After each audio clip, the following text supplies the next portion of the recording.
In our last video we created this client.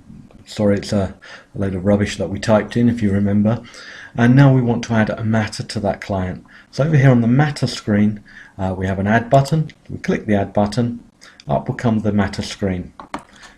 We select what type of matter it is, so in this case we're going to select divorce, and it's copied the matter description over from the original prospect screen.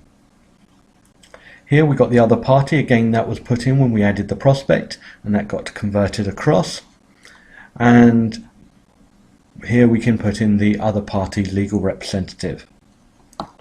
If we change the matter type to say conveyancing, you'll see that the information's changed and we now got some extra fields on the screen. We'll move it back to divorce, so it depends on what type of matter type, depends on the information that goes into this part. This information down here is just for reference, and you'll see that change, but this is really who's going to review the files, who the supervisor, etc. is, and this is automatically set. Go to the next page. It will actually save this matter to Quill. In a few seconds it will give us a matter reference for the file. So here's the file reference, and we now go on to the additional information screen. In here we put some notes in about the matter. This is shared with everybody within the firm. Here the credit control department, if we have a bad debt, the credit control department, every time they make contact with that client, they'll actually put an entry in here. If the matter billing address is different from that of the client, we can put the information in here. The telephone number and email address has been brought over from the client's details.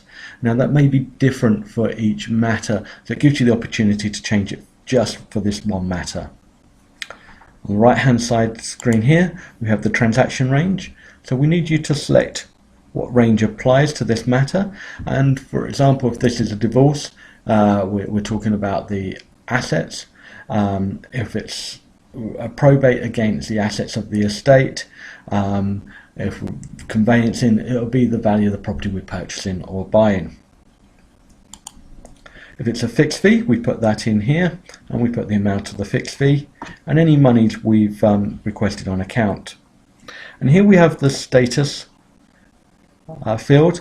Now as the matter progresses we would like you to keep this up to date, so it always defaults to in progress, but if that matter becomes dormant we can mark it as dormant and then to be archived and archived. The next screen we have the conflict check, and it again takes a second to go across there, but it's done a full conflict check across all of the firm's databases, and it will either give you a passed all conflicts check or it will give you a failed. Now failed doesn't mean it is a failure and you can't go on ahead. What it would do is list all the problems it's found, which you then need to research to discover whether they are a true conflict. Conflict check is quite comprehensive, and it will bring out things like two Mr. Smiths living in the same block of flats.